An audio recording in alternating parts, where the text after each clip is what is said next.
Hello दोस्तों, तो कैसे हो आप लोग। तो जैसे कि मैंने आपको प्रीवियस लेक्चर में बताया था कि मैं आज के लेक्चर में डिस्कस करूंगा कोलिजन हैंडलिंग के बारे में, तो उसी तरीके से मैंने आज का लेक्चर ले आया है। तो अभी हम बात करेंगे कोलिजन हैंडलिंग क्या होता है, कोलिजन क्या होता है, हम किस किस तरीके से कोलिजन को हैंडल करते हैं। तो अगर आपने मेरे प्लेलिस्ट का एक्सेस नहीं किया हुआ है तो आप मेरे जावा को प्लेलिस्ट का एक्सेस कर लें। हैशमैप का प्लेलिस्ट मैंने दिया हुआ है, लिंक लिस्ट का दिया हुआ है, आप में आई बटन पर क्लिक कर सकते हैं ऊपर आई बटन में, ताकि आप हैशमैप का प्लेलिस्ट को एक्सेस कर सकें, क्योंकि मैंने बहुत सारे टॉपिक के ऊपर डिस्कस किया हुआ है हैशमैप के ऊपर, तो आप वहाँ से वीडियो को एक्सेस कर सकते हैं। ठीक है, और मेरे चैनल को सब्सक्राइब जरूर से कर लीजिएगा ताकि मेरा लेटेस्ट वीडियो आपके मोबाइल फ़ोन पे नोटिफिकेशन आता रहे। ठीक है, तो चलिए फिर हम चलते हैं हमारे आज के टॉपिक के ऊपर, जो कि है कोलिजन हैंडलिंग। ठीक है, तो जैसे कि मैंने आपको प्रीवियस लेक्चर में बताया था कि कोलिजन क्या होता है, तो हम लोग उसके फिर से रिवाइज कर लेते हैं कि कोलिजन एक्चुअली में होता क्या है। ठीक है, कोलिजन का मतलब क्या होता है ना, जैसे कि मैंने आपको बताया था कि हैशमैप में कहाँ पे स्टोर होता है। हैशमैप में हम डेटा को स्टोर कर सकते हैं एक एरे में, जिसमें कि सबसे स्पीड में हम डेटा को एक्सेस कर सकते हैं। ठीक है ना, तो इसी तरीके से कोलिजन क्या होता है ना, हम जब हैशमैप में स्टोर करते हैं, तो जैसे कि मैंने एक की लिया, की वैल्यू पर मैंने एक लिया।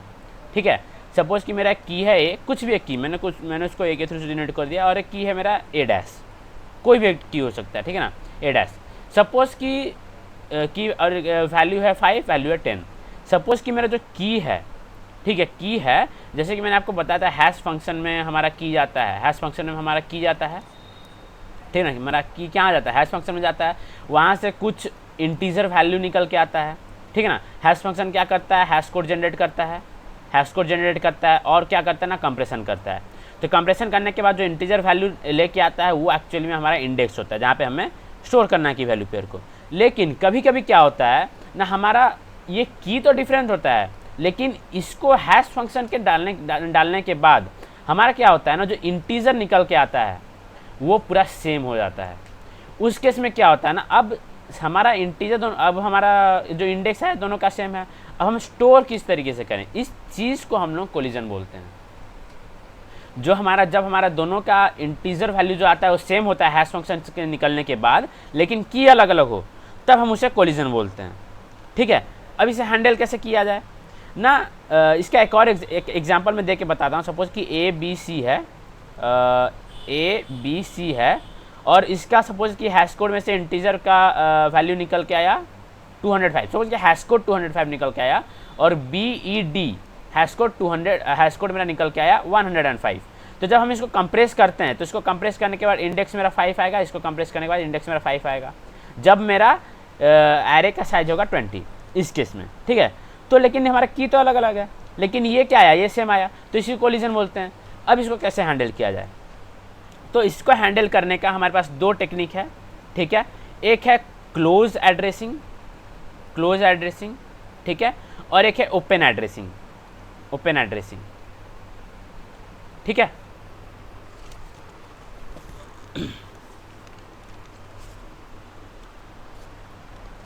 क्लोज एड्रेसिंग हम लोग क्लोज हैशिंग भी बोल सकते हैं, कोई दिक्कत वाली बात नहीं है। ठीक है, या फिर हैशिंग हम लिख देते हैं, क्लोज हैशिंग या फिर ओपन एड्रेसिंग। ठीक है, क्लोज हैशिंग में क्या होता है ना, हमारा क्लोज हैशिंग बोल रहा है कि अगर मेरा दो एलिमेंट, सपोज कि मेरा ए और ए डैश दो की हैं, और दोनों की का मेरा जो इंडेक्स है सेम आ रहा है, तो मेरा क्लोज हैशिंग बोलता है कि अगर सेम आ रहा है तो हम क्या करेंगे ना, उस इंडेक्स में दोनों को लिंक्ड लिस्ट के फॉर्म में हम स्टोर करेंगे। कैसे स्टोर करेंगे ना, लिंक लिस्ट के फॉर्म में स्टोर करेंगे। मतलब कि इस पर्टिकुलर इंडेक्स में अगर वैल्यू सेम आ रहा है तो हम इसको स्टोर करेंगे एज एन लिंक लिस्ट। ठीक है, जिसको कि हम लोग सेपरेट चेनिंग भी बोल सकते हैं, जिसको कि हम लोग बोलते हैं सेपरेट चेनिंग का कॉन्सेप्ट, सेपरेट चेनिंग। ठीक है, सेपरेट चेनिंग। ठीक है, अच्छा,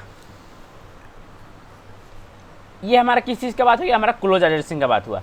लेकिन अब बात करते हैं ओपन एड्रेसिंग का। ओपन एड्रेसिंग बोलता है ना कि अगर हमारा सपोज कि एक मेरा पहले से आ रहे हैं, ठीक है, हम इसको नेक्स्ट पेज में डिस्कस करते हैं फिर से। ठीक है, ओपन एड्रेसिंग के बारे में।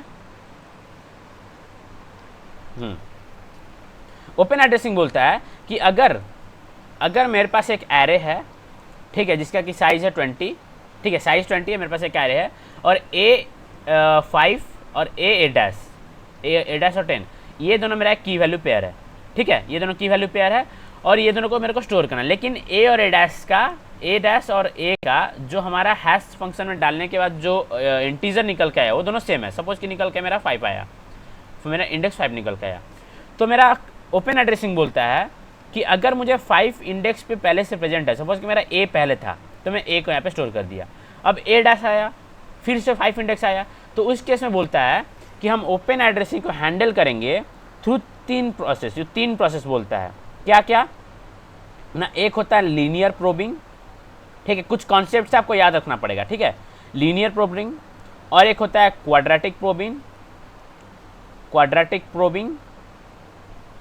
ठीक है, और एक होता है डबल हैशिंग। हम एक एक करके डिस्कस करेंगे, ठीक है। लीनियर प्रोबिंग क्वाड्रेटिक में आप लोग मतलब कि 3 क्वाड्रेटिक प्रोबिंग की जगह आप लोग टेट्रा प्रोबिंग भी ले सकते हैं या फिर ट्राई प्रोबिंग भी ले सकते हैं, कोई दिक्कत वाली बात नहीं है, ठीक है। लीनियर प्रोबिंग में क्या होता है ना, लीनियर प्रोबिंग में हम लोग 1 माने कि n के थ्रू ट्रैवर्स करते हैं, n नहीं ले सकते हैं, इसको i बोल देते हैं, i के थ्रू ट्रैवर्स करते हैं, इसमें i स्क्वायर, ठीक है। उसी तरीके से ट्राइनोमियल अगर होता है तो इसमें हम लोग i क्यूब लिखते, ठीक है। और डबल हैशिंग क्या होता है मैं बताऊंगा। लीनियर प्रोबिंग में क्या होता है ना, i का मतलब क्या हुआ ना कि जो इंडेक्स आया मेरे पास, ठीक है ना, सपोज कि मेरे पास इंडेक्स आया मेरे पास hi, हैश फंक्शन से मेरा इंडेक्स निकल के आया hi प्लस एफ ऑफ आई।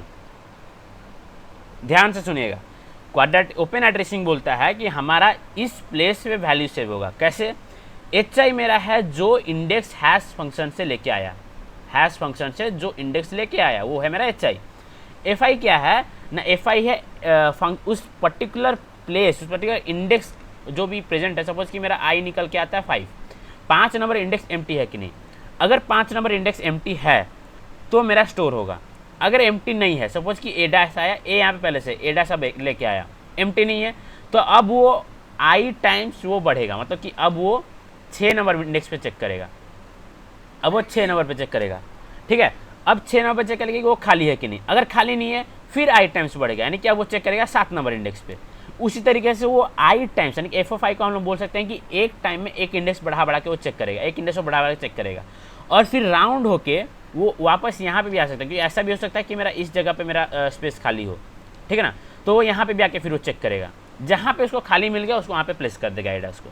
लेकिन इस केस में क्या होता है ना, कभी कभी ऐसा होता है कि हमारा एरे बहुत बड़ा है और बार बार एक ही जगह पे मेरा बहुत सारा कीज आ रहे हैं, बार बार एक ही इंडेक्स पे आ रहा है, तो हम क्या करते हैं ना कि हम अपने टाइम कॉम्प्लेक्सिटी को कम करने के लिए, क्योंकि अभी देखिए आप लोग लीनियरली चेक कर रहे हैं तो फिर तो time complexity big of n हो गया कि नहीं, ठीक है ना, इसीलिए हम टाइम कॉम्प्लेक्सिटी को कम करने के लिए हम लोग क्वाड्रेटिक प्रोबिंग का भी यूज़ करते हैं। क्वाड्रेटिक प्रोबिंग का मतलब क्या हो, जैसे कि हम यहाँ पे एफ ऑफ आई लिखेंगे, अब यहाँ पे हम लोग लिखेंगे एफ ऑफ आई स्क्वायर, यानी कि जो भी हैश फंक्शन से हमारा इंडेक्स आएगा हम उसमें आई स्क्वायर टाइम प्लस करेंगे। सपोज कि मेरा इंडेक्स है 5, इनिशियली हमारा आई स्टार्ट होगा 0 से, तो एच ऑफ आई में क्या आया 5 आया, 5 plus 0, F of I square मतलब 0, ठीक है, क्योंकि आई स्क्वायर ने कि आई कितना है अभी यहाँ पे, तो आई को स्टार्ट करेंगे 0 से, तो आई स्क्वायर होता है 0, तो एच ऑफ आई है 5 प्लस 0, 5 प्लस 0 यानी कि 5 नंबर इंडेक्स पे चेक करेगा, ए प्रेजेंट है, अभी ए डैश हम यहाँ पे नहीं डाल सकते, अब वो चेक करेगा 1 स्क्वायर, यानी कि वो 1 प्लस करेगा 5 में, यानी कि 6 पे चेक करेगा।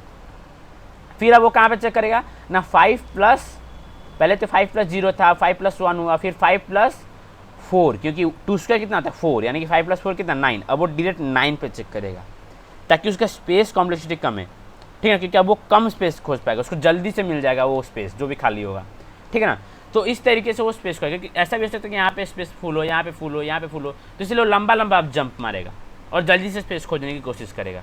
इसको हम लोग बोलते हैं क्वाड्रेटिक प्रोबिंग। हम लोग ट्राइनोमियल प्रोग्रामिंग से भी कर सकते हैं, कोई दिक्कत वाली बात नहीं है। अब हम बात करेंगे डबल हैशिंग के बारे में, ठीक है। डबल हैशिंग क्या बोलता है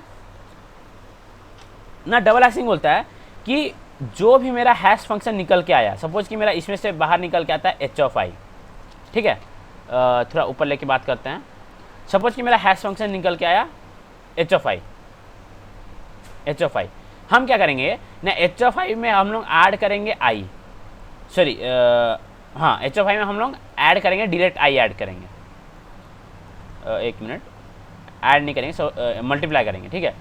हम लोग यहाँ पे डायरेक्ट आई को ही मल्टीप्लाई करेंगे, कैसे करेंगे ना, मेरा एच ऑफ आई में सपोज कि 5 आया, तो हम आई को स्टार्ट करेंगे थ्रू 1, यानी कि 5 × 1, ठीक है, कितना 5 नंबर इंडेक्स पे चेक करेगा।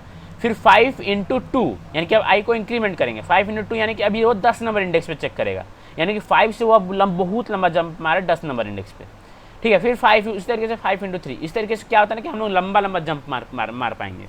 तो उससे क्या होगा ना, हम जल्दी से हम लोग को जो खाली जगह है जहाँ पे हमें इंसर्ट करना है, हमें वो जगह मिल पाएगा।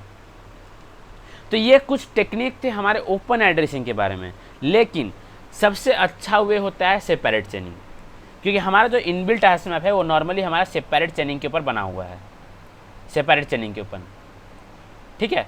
हमारा ओपन एड्रेसिंग भी बहुत अच्छा टेक्निक है, क्योंकि उसमें हम लोग स्पेस ज़्यादा नहीं लेते हैं, लेकिन सेपरेट चेनिंग हम लोग का बहुत इजी वे है, क्योंकि हम इसमें क्या करते हैं कि अगर हमारा एक ही जगह पे बहुत सारा एलिमेंट आ जाता है तो हम उसको उसी जगह पे रखते हैं, लेकिन सिर्फ लिंक लिस्ट बना देते हैं, बस इतना ही है। लेकिन इसमें आपको ओपन एड्रेसिंग में आपको बहुत कुछ करना पड़ता है, इसीलिए क्लोज एड्रेसिंग सबसे अच्छा टेक्निक है, और जिसमें कि हम लोग सेपरेट चेनिंग का कॉन्सेप्ट यूज़ करेंगे। सेपरेट चेनिंग जैसे कि मैंने आपको बताया कि हम लोग क्या करेंगे कि जो अगर हमारा जो इंडेक्स है सेम आता है, तो हम उस इंडेक्स पे अगर डिफरेंट वैल्यूज है, सपोज कि डिफरेंट कीज है 3-4 की है, तो हम उसको लिंक लिस्ट बना के उसी पर्टिकुलर इंडेक्स में हम रखेंगे। कैसे होगा ना, अब ए डैश की कैसे सेव होगा इसमें ना, सेपरेट चेनिंग में क्या होगा ना, ये अगर मेरा एरे है तो मेरा ए यहाँ पे सेव होगा, एक लिंक लिस्ट बन जाएगा, और फिर ए डैश भी इसी में सेव होगा, ए डैश, फिर ना ये एक लिंक लिस्ट के फॉर्म में सेव होगा इसी इंडेक्स पे, पर्टिकुलर इंडेक्स पे, ठीक है। तो इस तरीके से हमारे सेपरेट चेनिंग के ऊपर बेस होगा, और हम लोग जो अपना जो हैश मैप बनाएंगे, ठीक है, वो भी हमारे सेपरेट चेनिंग के बेस ही बनाएंगे, ठीक है। तो आप लोग सेपरेट चेनिंग को फॉलो करें, आप मतलब कि जो ओपन एड्रेसिंग है आप उसको भी फॉलो कर सकते हैं, कोई दिक्कत वाली बात नहीं है, लेकिन थोड़ा लंबा कॉन्सेप्ट हो जाएगा। तो हम लोग सेपरेट चेनिंग सबसे इजी वे है बनाने के लिए, तो हम उसको फॉलो करेंगे, ठीक है। तो हम आगे हम लोग नेक्स्ट लेक्चर से हम लोग खुद का हैश मैप बनाना शुरू कर देंगे। तो आप रेडी रहिए और बने रहिए मेरे साथ, ताकि आप लोग जरूर से अपना खुद का हैश मैप बना पाएँ। और कैसे बनता है आपको पता चल गया, आपको बेसिक पता चल गया, आपको पता चल गया कि कोलिजन हैंडलिंग कैसे होता है, कोलिजन को कैसे हैंडल करते हैं, हैश फंक्शन के बारे में मैंने आपको डिस्कस कर चुका हूँ। अगर आपने एक्सेस नहीं किया मेरे प्लेलिस्ट को, तो आप एक्सेस करके आप वहाँ पर जाकर आप सीख सकते हैं। और आगे भी बहुत सारे लेक्चर आने वाले हैं, बहुत सारे टॉपिक आने वाले हैं, तो बस आपको मेरे चैनल को सब्सक्राइब करते रहिए, मुझे फॉलो करते रहिए। तो फिर हम लोग फिर मिलते हैं हमारे नेक्स्ट लेक्चर में, जिसमें कि हम लोग डिस्कस करेंगे हमारे खुद के हैश मैप के बारे में, हम लोग क्रिएट करेंगे थ्रू एक्लिप्स, ठीक है। चलिए फिर मिलते हैं नेक्स्ट लेक्चर में, बाय बाय।